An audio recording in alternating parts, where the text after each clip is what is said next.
Authentication and authorization are distinct security processes in the world of identity and access management.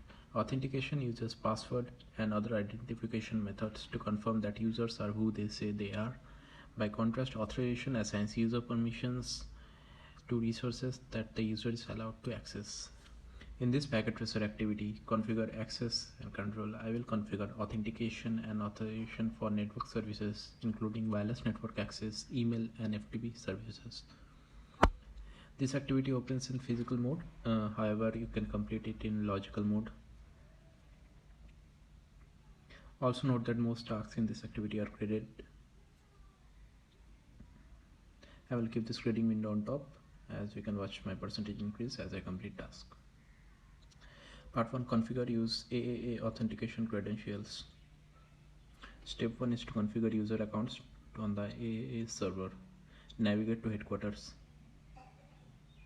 and then click the wiring closet, which is the tall black server which is in the bottom of the left corner. On the right rack, click a radio server service tab and then AAA under services.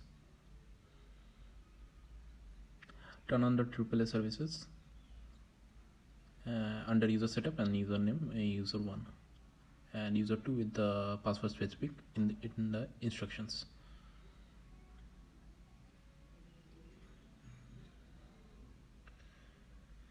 Step 2 is configure wireless authentication on HQ laptop 1. Navigate back to HQ and click on HQ laptop 1. It is located 2 rooms to the right of the wiring closet. Click config tab and then under interface of click wireless 0. In the SSID box, type HQ INET.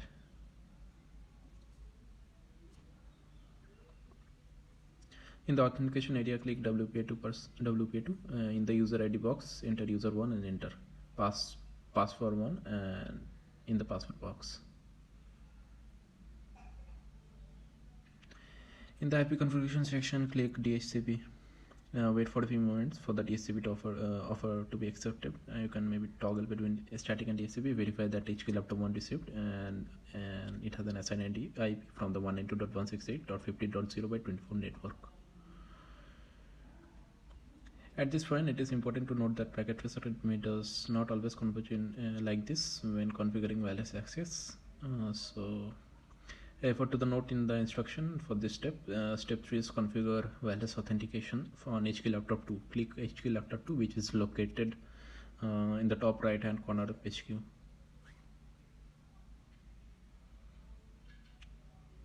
For HQ laptop 2, using the user 2 credentials,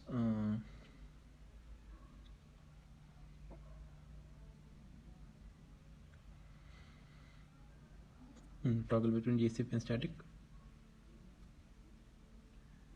Notice that it may sometimes necessary to be toggle between DHCP and static to force the DHCP to converge. Verify HQ laptop 1, HQ laptop 2 received IP addressing and has an assigned address in the 192.168.50.0/24 network.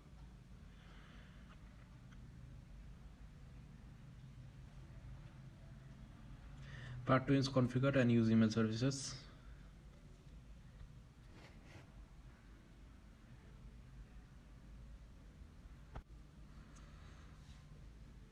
Step 1 is activate email services and configure email user accounts.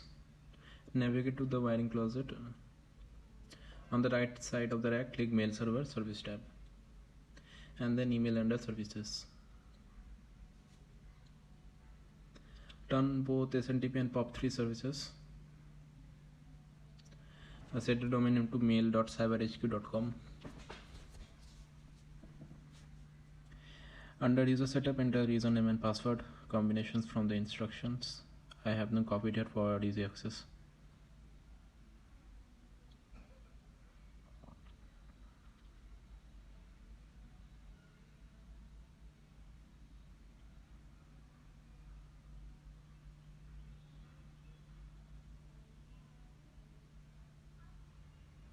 Step 2 is configure email clients. Navigate back to the HQ and then click PC 1 by 1, which is in the bottom corner.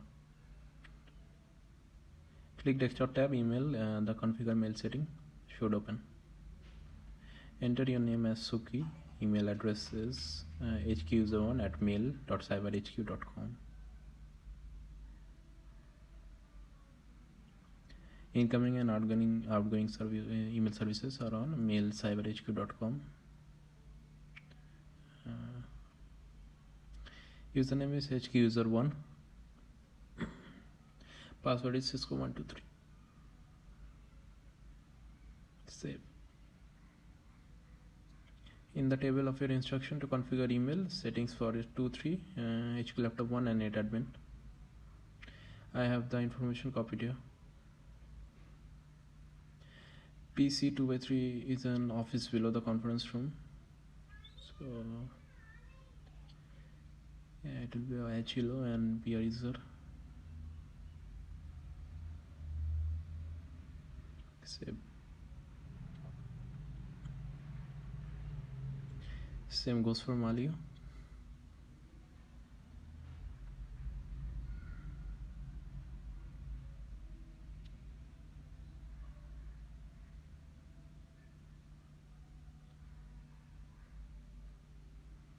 And for Cisco.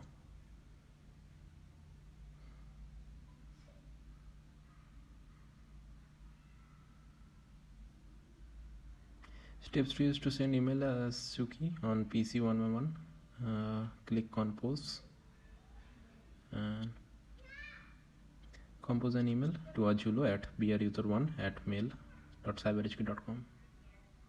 Enter the subject and email message and then click send when finished.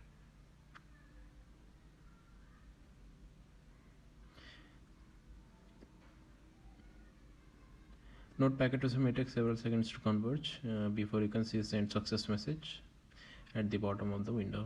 Also note that packet tracer does not grade this step. Verify you have to complete in this step correctly by checking if Ajulo has received the email. Navigate to Ajulo's PC 2.3. Click receive and read email by Yuxi. Part 3, configure and use FTP services. Step 1 is to activate FTP services. Navigate to the wiring closet. On the right side rack, click FTP service, server and service tabs, and then FTP under services.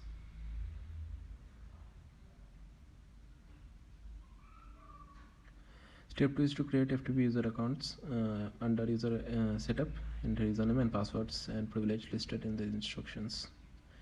Click add to add each users. Note that be sure that username Malia does not include and delete privileges. So I have the FTP accounts copied here.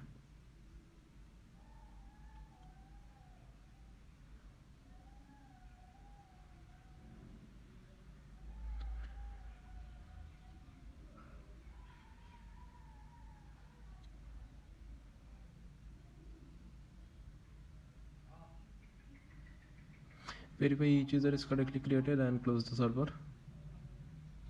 Step 3 is transfer files between netadmin and the FTP server. Click netadmin PC and then click desktop command prompt.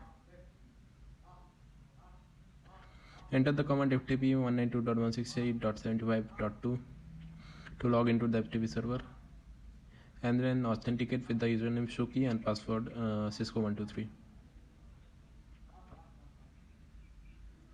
Enter the dir command to list the files on the FTP server.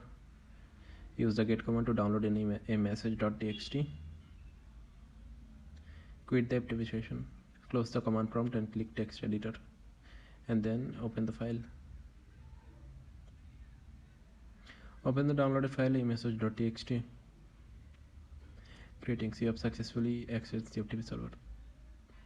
Click file new and type a message of your choice. Like hello world, click file save and then save new message, a message _new.txt. Close the text editor and click command prompt and then log back into the FTP server as user Sugi. Password is Cisco123. Use the put command to upload message _new.txt. Quit the FTP session and step 4 is to verify FTP user privileges are working as configured. Navigate back to the HQ and click HQ laptop 1. close the command prompt and click on the command prompt. Log back into FTP server at 192.168.75.2 with username Malia and password Cisco123.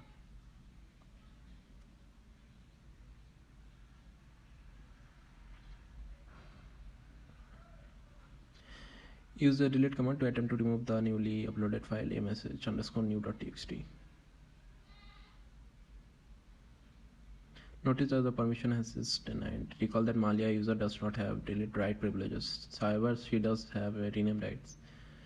So use the rename command to attempt to rename the file amsh_renewed.txt.